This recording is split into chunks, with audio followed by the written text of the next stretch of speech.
Hi friends, இப்போ நம்ம கடையில் பார்த்தீங்கன்னா பூண்டு தோசை எப்படி போடுறதுன்னு போட்டு காட்ட போகிறேன்.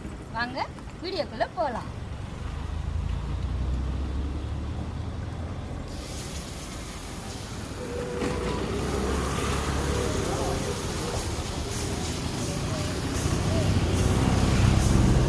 தோசை நல்லா கொஞ்சம் இதுவாகட்டும்னு சொல்லிட்டு பூண்டு தோசையோட மசாலா எடுத்து நம்ம போட்டுக்கணும்.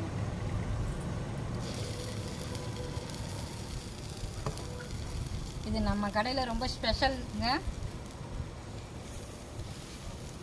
வெங்காயம், நல்லா ஒரு கப்பு நிறைய பூண்டு, ஒரே ஒரு தக்காளி போடும். நீங்கள் எல்லாம் நல்ல எண்ணெயில் போட்டு நல்லா ஃப்ரை பண்ணிவிட்டு ஏற்ற சால்ட்டு போட்டு காஞ்ச மிளகா போட்டு வதக்கி செஞ்சு பாருங்கள். பூண்டு தோசையோட லெவல் உங்களுக்கு வேறு மாதிரி இருக்கும். அதுக்கு மேலே சும்மா மழைச்சாரல் மாதிரி கொஞ்சம் ஆனியன் போட்டுட்டு ஆயில் போட்டுக்கணும். ஒரு 2 செகண்ட் விடுவோம். இப்படியே கொடுத்தா அப்புறம் வேகலைன்னு சொல்லுவாங்க. வெந்ததுக்கப்புறம் எடுத்து கொடுப்போம்.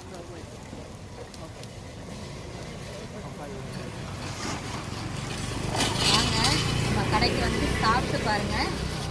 நம்ம கடை பார்த்திங்கன்னா மரமலை நகரில் இருக்குது. சாப்பிட்டு பார்த்துட்டு எப்படி இருக்குன்னு சொல்லுங்கள். நம்ம கடையோட மெயின் ஸ்பெஷலே இந்த பூண்டு தோசை தான்.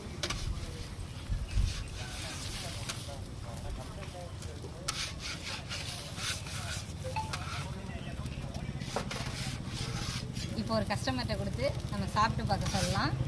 எப்படி இருக்குன்னு அவங்க சொல்லுவாங்க. அண்ணா வாங்க, இதை சாப்பிட்டு பார்த்துட்டு எப்படி இருக்கு நீங்கள் சொல்லுங்கள்.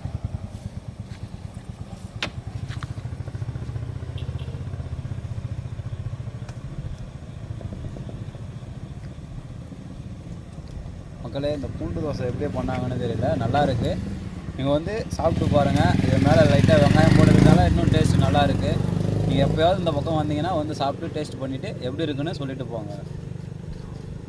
இந்த சேனல் உங்களுக்கு பிடிச்சிருந்துன்னா ஷேர் பண்ணுங்கள், சப்ஸ்கிரைப் பண்ணுங்கள், கமெண்ட் பண்ணுங்கள்.